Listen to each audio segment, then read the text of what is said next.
Graças a Deus, eu gostaria de estar compartilhando aqui mais uma palavra do Senhor. Gostaria de agradecer a todos que estão inscritos aí no canal. Você que não é inscrito ainda, se inscreva em nome de Jesus. Receba a palavra do Senhor, a palavra que alimenta, a palavra que fortalece, a palavra que edifica, a palavra que transforma, a palavra que liberta, a palavra que salva. Eu gostaria de estar compartilhando essa palavra, começando com um versículo onde o apóstolo Paulo ele vai dizer às igrejas que estavam ali na Galácia, ou seja, as igrejas ali que faziam parte daquela região. Ele diz assim, ó, Gálatas capítulo 4, verso 16, diz assim, ó: tornei-me porventura vosso inimigo por vos dizer a verdade? Irmãos, preste bem atenção, nem todos que falam a verdade. Qual verdade, Vinícius? A verdade dentro da palavra do Senhor. A palavra do Senhor é a única verdade. Por quê? Porque é a vontade de Deus, a vontade perfeita de Deus revelada para as nossas vidas. Olha o que o apóstolo Pedro ele diz dessa palavra do Senhor. Segundo Pedro, capítulo, aliás, segunda carta, né? Essa carta é segunda carta de Pedro, capítulo 1, verso de número 20 e 21. Olha o que ele diz, ó: sabendo primeiramente isto, que nenhuma profecia da Escritura provém de particular elucidação, ou seja, não vem porque o homem ele quer, ele deseja. Aí diz assim no 21, ó: porque nunca jamais qualquer profecia foi dada por vontade humana. Entretanto, homens santos, ou seja, homens separados, falaram da parte de Deus movidos pelo Espírito Santo. Então a palavra de Deus é a vontade do Senhor, é a vontade perfeita dele revelada para o ser humano. Irmãos, a Bíblia, como sendo a vontade de Deus revelando para as nossas vidas, Deus ele é um Deus prudente, Deus ele é um Deus justo. A Bíblia diz que a base do trono de Deus são juízo e justiça, e que adiante da face dele vai a misericórdia e a bondade. Então é um Deus equilibrado, né? Então é um Deus que a base do trono dele é juízo e justiça, é um Deus de juízo e justiça, mas ele também é um Deus de misericórdia, né? Como diz lá em Salmos. Por que, Vinícius? Porque, na verdade, eu vejo na Bíblia, quando eu leio a Bíblia, eu vou fazer uma explanação aqui rápida aqui agora. Quando eu vejo na Bíblia Jesus, os homens aí fora do mundo, o sistema ensinam que Jesus ele é bonzinho, ele é amoroso, ele é misericordioso, ele é longânimo. Sim, ele é, está corretíssimo. Mas esse mesmo Jesus, como eu acabei de dizer, que ele é de bondade, ele é de misericórdia, é o mesmo Jesus que é de juízo, de justiça. O mesmo Deus que abençoa é o mesmo Deus que castiga. O mesmo Deus que vai salvar é o mesmo que vai lançar no inferno. Então ele é justo. O mesmo Jesus que é cordeiro é o mesmo que virá no juízo final como leão da tribo de Judá, né? Isso é uma alusão, né? A forma como Jesus ele virá julgar a humanidade.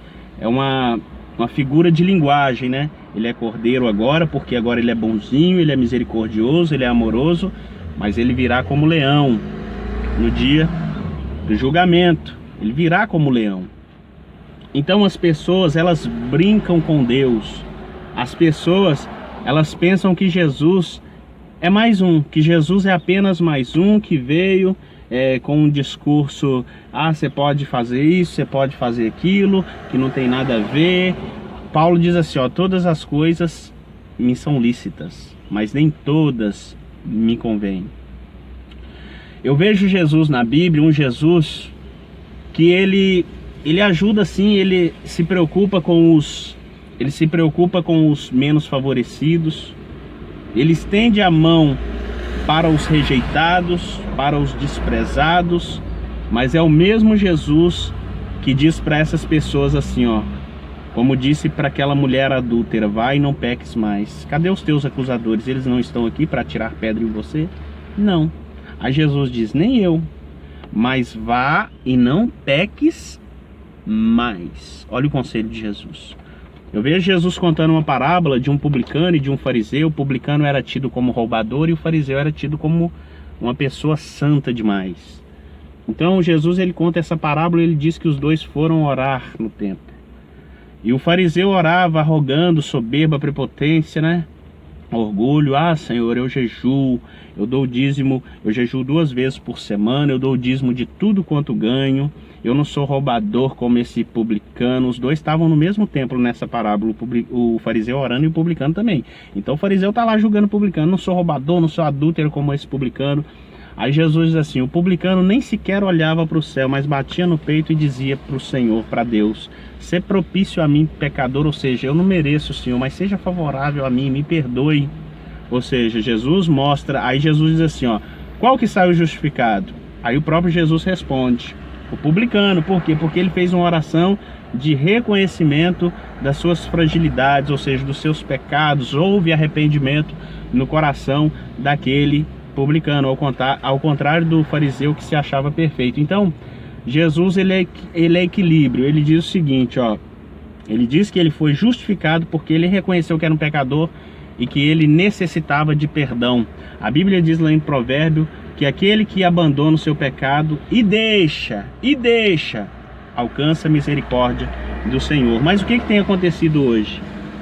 O que tem acontecido hoje é que muitas pessoas têm defendido coisas que Deus condena. Por exemplo, o homossexualismo. Aliás, não pode falar homossexualismo mais, né? Agora tem que ser homossexualidade, porque senão cabe até processo, né? Lá nos Estados Unidos, eu não sei agora, mas estavam tramando fazer leis para tirarem alguns versículos da Bíblia que fala sobre a prática da homossexualidade, né? Aí eu te pergunto, gente, não adianta tirar versículos, capítulos da Bíblia que fala a respeito disso. Por quê? Porque aqui tem pessoas que sabem a Bíblia de cor. Se destruir todas as Bíblias, vai ter pessoas que sabem escrever a Bíblia novamente. Nem na era da idade das trevas, né, que foi quando a Igreja Católica perseguiu Martinho Lutero, querendo matar ele, querendo jogar ele na fogueira, porque ele traduziu a Bíblia do latim para o alemão. Nem nessa época eles conseguiram acabar com a palavra de Deus, quanto mais nos dias de hoje. E mesmo que se as pessoas tirarem esses versículos da Bíblia, nós vamos saber, porque o Espírito Santo, ele nos lembra de todas as coisas que nós já lemos. Então, a maioria das pessoas, elas querem empurrar goela abaixo aquilo que Deus condena. E está errado. A palavra de Deus em Levítico, capítulo de número 18, verso 22, condena. A Bíblia diz que a união entre homem e homem, mulher e mulher, é abominável diante de Deus. A Bíblia diz lá, não te deitarás com homem, falando para o homem, não te deitarás com homem como se fosse mulher, pois é abominação, ou seja, é repugnante diante de Deus. A Bíblia diz lá em Romanos, capítulo de número 1, que são passíveis de morte os que tais coisas praticam, não somente aqueles que praticam, mas também aqueles que aprovam tal situação. Olha aqui para você ver, Romanos, capítulo de número 1, verso de número 32 diz, ora, conhecendo eles a sentença de Deus, de que são passíveis de morte os que tais coisas praticam, não somente as fazem, mas também aqueles que aprovam, os que assim procedem. Então, não somente aquele que pratica, mas também aquele que consente, aquele que aprova, porque ele está falando dessa questão de mudar a palavra de Deus, de mudar, de viver nas suas práticas pecaminosas. Eu até estava falando para minha esposa hoje, que, por exemplo, eu sou casado, eu nasci homem, eu nasci com os desejos instintos do meu corpo, os desejos mais depravados dentro de mim, porque eu sou um pecador. Eu casei, agora eu tenho vontade, vamos supor, por exemplo, de ficar com todas as mulheres do mundo, de me prostituir, de adulterar. Aí eu vou adulterar porque o desejo da minha carne, o desejo que eu tenho de fazer isso, é certo, é lícito diante de Deus, eu adulterar, eu trair a minha esposa, eu ficar ali com várias mulheres? Não, não é certo, a palavra de Deus condena. Da mesma forma que Deus condena a prática da homossexualidade, condena também o adultério, condena também o roubo, condena a mentira, condena várias coisas, a feitiçaria, a idolatria, condena a pornografia, porque uma pessoa que está na prática da homossexualidade, ela sabe que até uma criança pequena que não conhece Bíblia sabe que isso aí foge do modo natural, porque olha o que a palavra de Deus diz em Romanos 1:26, ó. Por causa disso os entregou Deus às paixões infames, porque até as mulheres mudaram o modo natural de suas relações íntimas por outro, contrário à natureza. Qual que é por que elas mudaram? Mudaram como assim, Bíblia?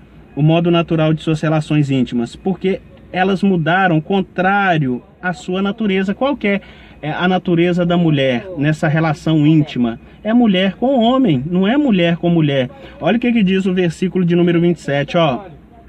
Semelhantemente, os homens também, deixando o contato natural da mulher, só se inflamaram mutuamente em sua sensualidade, cometendo torpeza, homens com homens, e recebendo em si mesmos a merecida punição do seu erro. E lá na frente entra aquela palavra que eu acabei de dizer aqui agora, que não é minha palavra, é a palavra do Senhor. Ora, conhecendo eles a sentença de Deus, de que são passíveis de morte, os que tais coisas praticam, não somente as fazem, mas também aqueles que aprovam os que assim procedem. Ou seja, não é passivo de morte, né, da condenação, só aquele que pratica. Aquele que consente, que aprova também, ele é. Por isso que eu sou contra, eu desaprovo. Eu desaprovo, segundo, mediante a santa palavra do Senhor. É errado biblicamente, homem com homem, mulher com mulher. E se quiser me processar, fica à vontade.